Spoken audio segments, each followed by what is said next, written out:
Brian and Katie Johnson for a math professor. They're gonna live right here. You can say hi to them. You can egg their house.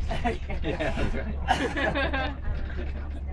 Hi, Brian. Hi, Katie. So this is the rest of Millionaires Row. It's called Rhode Island. Yeah. When you get to the end, you'll see they misspelled this sign as Rondon. But I don't know. I just like to show off that we do have different kinds of neighborhoods here than I think what you're used to seeing in gated communities in Southwest Florida.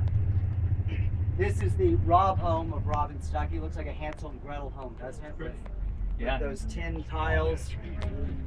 Yeah. Like A it. lot of that's a big banyan tree. A lot of executives now from Chico's live in here. It's a very desirable neighborhood. The creek, Billy's Creek, named after Billy Bowlegs, is right on the other side of these homes here. We're gonna turn right here, if that's all right. That's a cool home, man. Yeah. That's mine right And if it's Oh, not it a is. turn right anyway. there. Yeah. The green one right there. Okay. Yeah, but it's in the creeks right there. Oh, that's a beautiful That's spot. awesome. Yeah. Neil, I looked at one of their houses. I looked down one on the top, and it's right down here. And it was for sale. And well, by the time I got back to Canada, it was sold. Does it? Yeah. I love this neighborhood. This house is probably not sitting for sale for very long. Yeah. No, but I tell you, during the downturn, the market there, of course. Yeah. Yeah. It's like 4 years ago, huh? Yeah, it's just the one in the right next to that beautiful one in the corner Yeah. for $70,000. Whoa. 5 years ago. Oh yeah. my God. My lord. That's crazy. Now the guy that bought it had to do an amazing. amount. Yeah. Was it a foreclosure or? Yeah, it was one Yeah. of those. Yeah. He turned left here in Michigan, and then Yeah. he'll turn left on the field.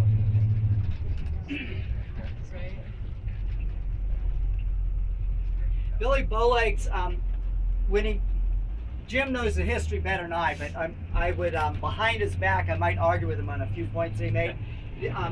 The soldiers captured his wives and daughters, and all the women in his tribe, and that's part of the reason why he was willing to go out to Oklahoma, is either say goodbye to, all those he loved, and I think he did make some money as well, but it was, they never captured him. They captured his wives and daughters on the creek, and that's where he surrendered, was on this creek. So later they called it Billy's Creek. Okay. Right when you go over it here, it will look like a little tiny ditch, but it's a part of a wetland area from central Fort Myers and goes all the way through. It's a pretty polluted creek, and with some real emphasis, it's going on to revive it. There's a filter marsh built to clean it, so that we're trying to bring the water quality of the Caloosahatchee River up. It was considered one of the 10 most polluted rivers in the United States as fairly recently. So that, as bad as that is, it brought a lot of federal money in to do something about that. We'll turn left here. Pardon me? These are mahogany. Oh, right. These are all planted mahogany. Yeah. And then if we sit in the left lane, we'll turn left up here. Those are all railroad buildings right there. I think those could be really cool if we did some kind of redevelopment. Yeah. Does anybody live downtown? Any of these buildings? The Oasis, the Beau Rivage, any of those things, Riviera? They sound so fancy for They Fort do. Myers. Here's Billy's Creek right here. Majestic. From my house to about a mile and a half up. It's nice. Huh. Get manatees there, get all kinds of night here, and swelltail kites, that's right here. Alligators right on the creek. There's a graveyard right next to it too, somewhere, right? Yeah, right down that way. That's what I started doing. Yeah, it's right. Yeah. Yeah. Yeah. Yeah, we'll turn left here. Straight through. Now I want you to look at these buildings up here, built by the Related Group, the largest Hispanic company in Florida out of Miami, probably one of the wealthiest companies in Florida. If you're fly to Chicago this weekend, you look through the In-Flight magazine, if there's a condo for sale in Miami, in that magazine, it will be built by the Related Group, because they're one of the biggest companies in this country. They built these, then sold it to a Canadian company.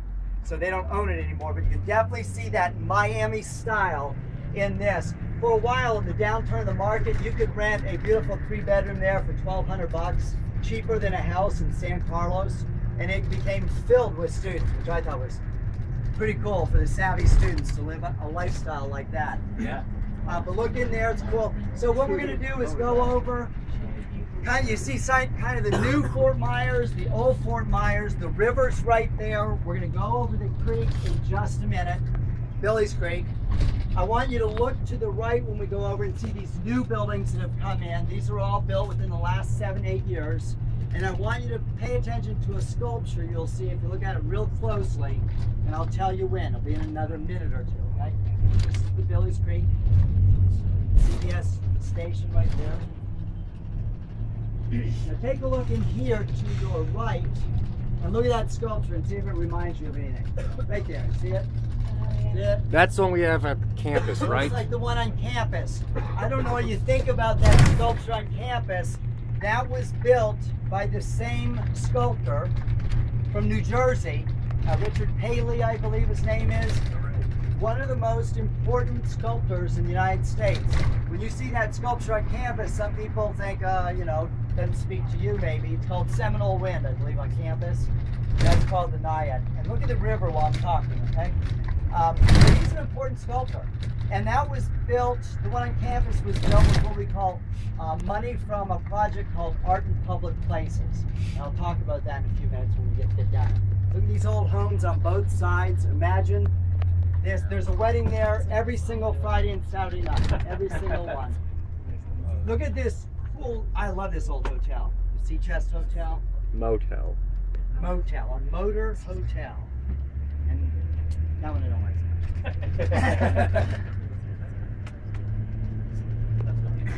This is the final resting home for a lot of the old Fort Myers families. This building coming up here. Go in. Don't go down. This building here has on the left 1 foot thick walls. It was built for the hurricane proof. I think it is. It's still there. Yeah. Here's an old motel they turned into apartments. Kind of cool. Right on the river. That's right. We're gonna go right if you can. Thanks. Thanks for thinking about that. This is a famous house in Fort Myers called the Burroughs House. They do weddings every single Saturday and Friday night. Often that one as well. Burroughs home and forget the name of that one. That's a cool home. These are mansions, 3-story mansions. The top floors had servants' quarters that were still pretty cool on the river. Fort Myers, one of the big industries, is just being a wedding destination now. Oh, that's what the hotels. The Burroughs homes also do choral concerts. They have something called a live Christmas tree every year where North Fort Myers High School will come out and sing. Cool. Right, and if it's sorority from FGC sorority parties are there in the spring, things like that. So if you want to rent that out for a lunch party, go for it. Yeah? We're gonna turn right up here if you can. I think you can. And then I guess it didn't let us off at the bridge, right? So we can out of the show. I think if we go to the right straight. This weekend's the Fort Myers Boat Show. This is where the river was, right? Yeah, that's where the river was. That's our brand new $20 million library that opened up last year this time. LEED certified, from what I hear. That's what Sarah Davis said, yeah. No, that's cool. Now we can't turn, I think we have to stay straight because of the boat show. And then I guess we go to the bridge and they let us off there. I was thinking maybe it's smart. She's probably in it. With his skiff. Standing on the Yeah. head. It's got the wind blowing. Yeah. I drove by before, just scoped it out. There's be a really cool old wooden hotel right there. It's a Oh. World Hotel, like one of the biggest in the state. Really? Yeah, it lasted Burned down? about 4 years. Yeah. The World Hotel. Oh man, look at that. Yeah, it's a big one. I was at Fort Lauderdale last week. It's not as big as that. You should yeah. have seen the yachts. They Well, charge- it's not a big space, so Yeah. to fit them on that They way. charge $40 to get into the Fort Lauderdale one. You can't even get on the big boats. Oh. You need to show you can afford. You might be able to afford to Do buy a it. credit check before Yeah. you can walk aboard. Yeah. Nothing makes me more depressed. How long does that go? Is it like a week or two? This is just the weekend. Yeah, Sunday it'll it's end. Thursday to Sunday. Yeah.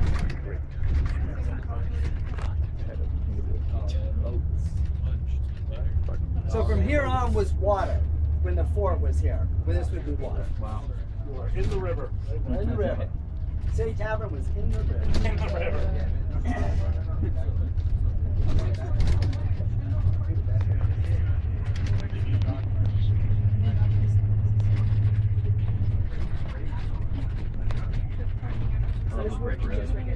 Yeah, it's great. Yeah. They have the.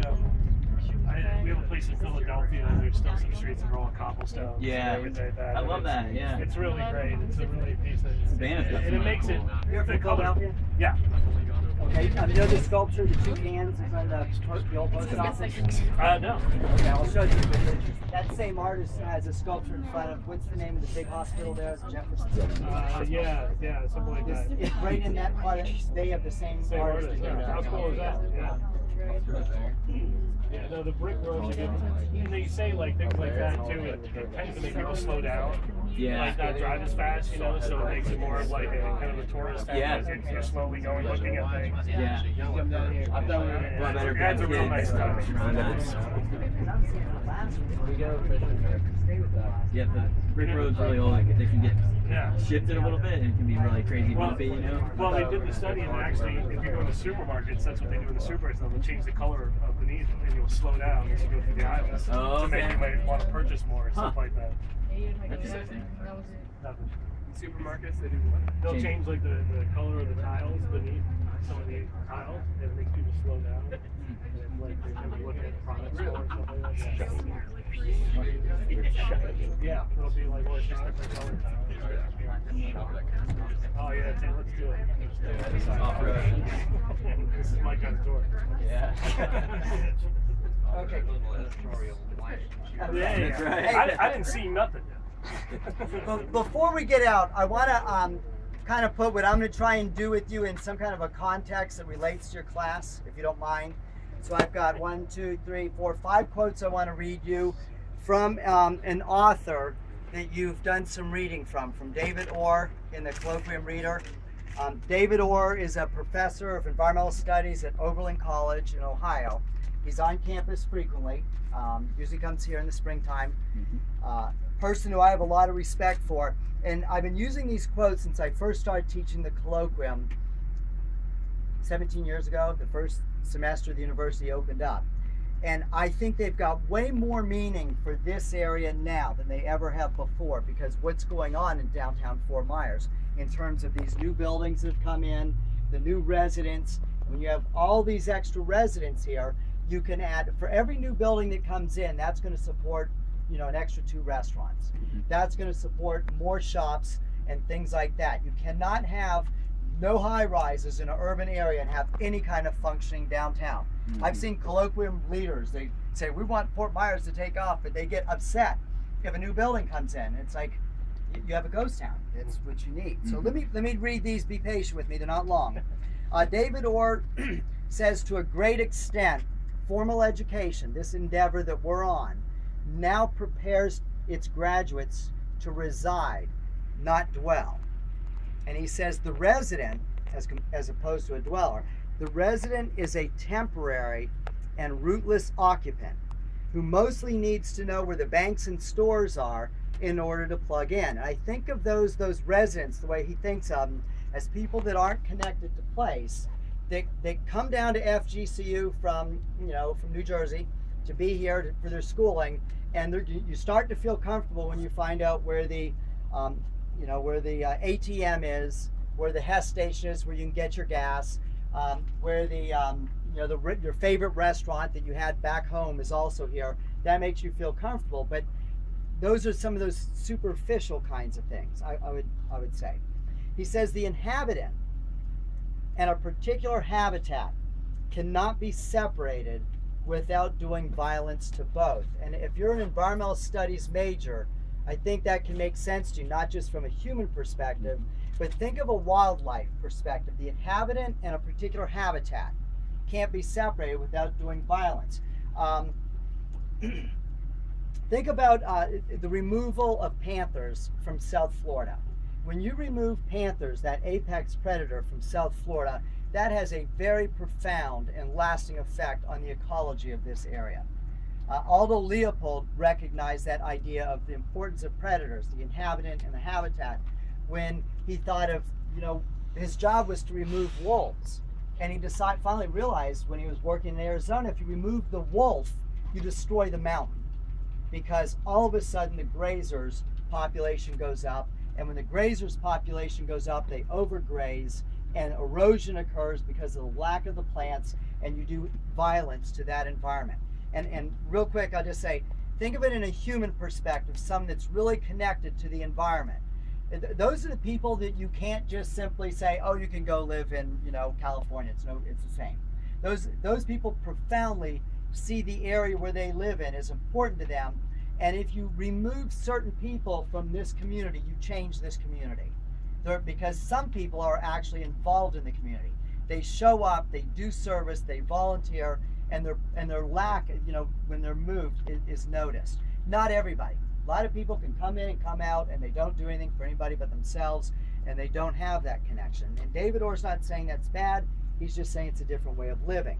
He goes on to say, two more, if we must live in an increasingly urban world, let's make it one of well-designed, compact green cities that include trees, river parks, meandering green belts, and urban farms where people can see, touch, and experience nature in a variety of ways. And when I first started reading that quote, we had hardly any park in downtown Fort Myers. And we certainly didn't have any urban farms. And I used to read this and think that's kind of silly, for Florida. But we do have urban farms now. We've got the Roots Hub right off MLK, and we've got other urban farms as well. So, I even get surprised thinking that some of this stuff is pie in the sky, and today in 2014, it's not. And finally, if I usually read this in the very last moments of my students, of my class and my students, it says, David Orr says, the sum total of violence wrought by people to the planet, now he's thinking, it's wrought by people who do not know who they are because they do not know where they are. And that is the global environmental crisis. Now, I know you're in Fort Myers, but what he's saying is you don't know where you are in terms of water resources and how flat South Florida is, how fragile it is to increasing water levels or increasing storm frequency. And we do violence because we don't know where we are and we don't see the connection. And maybe if you really understood that, you would realize, maybe I should make different decisions about what I drive or how I drive or the resources that I use. Very, very smart quotes, I think, for smart people. So I wanted to share those with you. We're going to walk around. I'll point out a few things. It's not going to be a lot of history, but it's going to be perspective is what I'll try and do, okay? All right.